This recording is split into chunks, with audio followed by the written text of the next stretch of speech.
Terimalah salam hangat dari kami, HKBP Kernolong, HKBP tertua di Pulau Jawa. Bapak, Ibu, dan Saudara yang dikasihi oleh Tuhan Yesus Kristus, pada malam hari ini, sebelum kita beristirahat malam, sejenak kita akan mendengar firman Tuhan. Marilah kita berdoa. Segala puji dan syukur kami naikkan ke hadirat-Mu, ya Allah Bapa, yang telah menyertai dan memberkati kami sepanjang hari ini. Kami boleh beraktivitas, dan di saat kami akan beristirahat malam, ya Tuhan, kami rindu akan firman-Mu. Kuduskan kami, ya Bapa, dan ampuni kami dalam segala kelemahan kekurangan kami, sehingga kami layak bersekutu dengan Engkau yang kudus. Dan biarlah Roh-Mu senantiasa mengajar, menguatkan kami untuk memahami, melaksanakan firman-Mu. Terpujilah Engkau di dalam anak-Mu Yesus Kristus Tuhan kami. Amin. Sesuai dengan Almanak HKBP, bacaan firman Tuhan pada malam hari ini dari Ibrani 10 ayat 19 sampai 39. Dan yang menjadi pembimbing renungan untuk kita dari ayat 22 mengatakan, karena itu marilah kita menghadap Allah dengan hati yang tulus ikhlas dan keyakinan iman yang teguh, oleh karena hati kita telah dibersihkan dari hati nurani yang jahat dan tubuh kita telah dibasuh dengan air yang murni. Hati yang tulus menghadap Tuhan. Pernah viral sebuah kisah di mana seorang pemuda datang ke suatu gereja.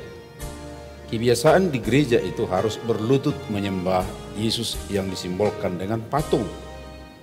Namun di bawah patung Yesus ada juga gambar ular yang telah remuk kepalanya.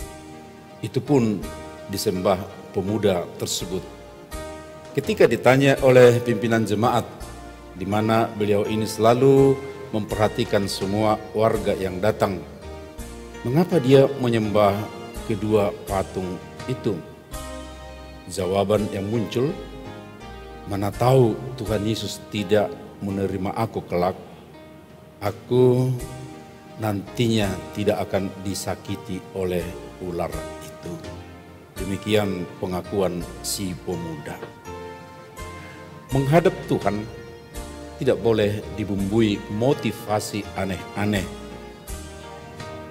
kebutuhan titipan, apalagi kebutuhan jasmani duniawi.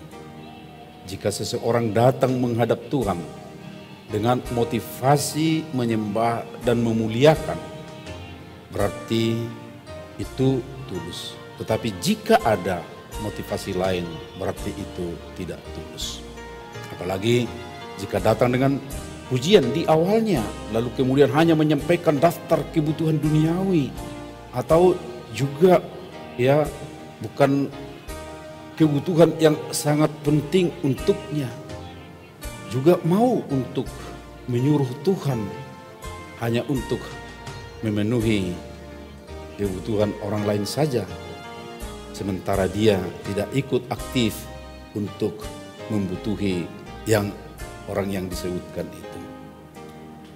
Datang dengan sikap dan tekad yang memaksa, atau ngotot, harus keinginan sendiri yang diberikan Tuhan, atau hanya kebutuhan-kebutuhan duniawi saja.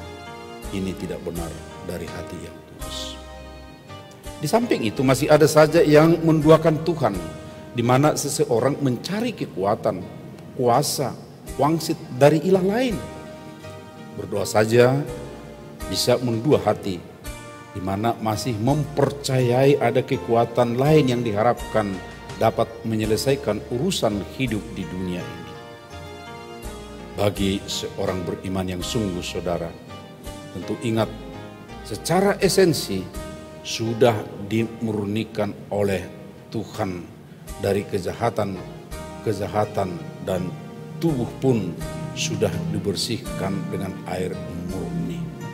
Itu artinya potensi untuk bersikap dan berlaku dengan hati tulus ikhlas sudah ada dalam diri setiap orang percaya. Hati yang tulus ikhlas pun bisa terpelihara dengan baik sebab Roh Kudus sudah berada dalam diri kita untuk mengingatkan ajaran Yesus yang selayaknya kita lakukan. Bahkan Roh itu menguatkan, mendoakan kita agar hati tetap bersih. Karena itu, potensi untuk datang memohon di hadapan Tuhan dengan tulus ikhlas sangat mungkin sekali. Orang yang masih datang dengan tidak tulus ikhlas, dibayangi keinginan hati yang lain, bisa terjadi karena dia menyangkal pemurnian hati yang dikerjakan Tuhan, serta membuka diri kepada kejahatan dunia. Sobat, tetaplah dalam kemurnian hati yang telah dikerjakan Tuhan Yesus dalam diri kita masing-masing, supaya kita tetap dalam sukacita menapaki kehidupan ini. Jauhilah hal-hal yang dapat mengotori hati nurani. Amin, marilah kita berdoa. Ya Tuhan Allah kami, terima kasih hati nurani kami telah Engkau murnikan, sehingga kami boleh datang di hadapan-Mu dengan hati yang tulus dan ikhlas. Kiranya permohonan kami pun keluar dari hati yang tulus, yang berkenan kepadamu. Lindungi berkati kami Tuhan dalam istirahat malam kami. Beri kami kekuatan yang baru untuk boleh bekerja dengan segar esok hari. Dan teman-teman kami yang harus bekerja pada malam hari ini karena sib kerja mereka, Tuhan berilah juga mereka kesegaran bekerja, sehingga mereka bekerja dengan baik tanpa dibayang rasa ngantuk pun. Terima kasih ya Bapa, di dalam anak-Mu Yesus Kristus kami berdoa dan bersyukur. Amin.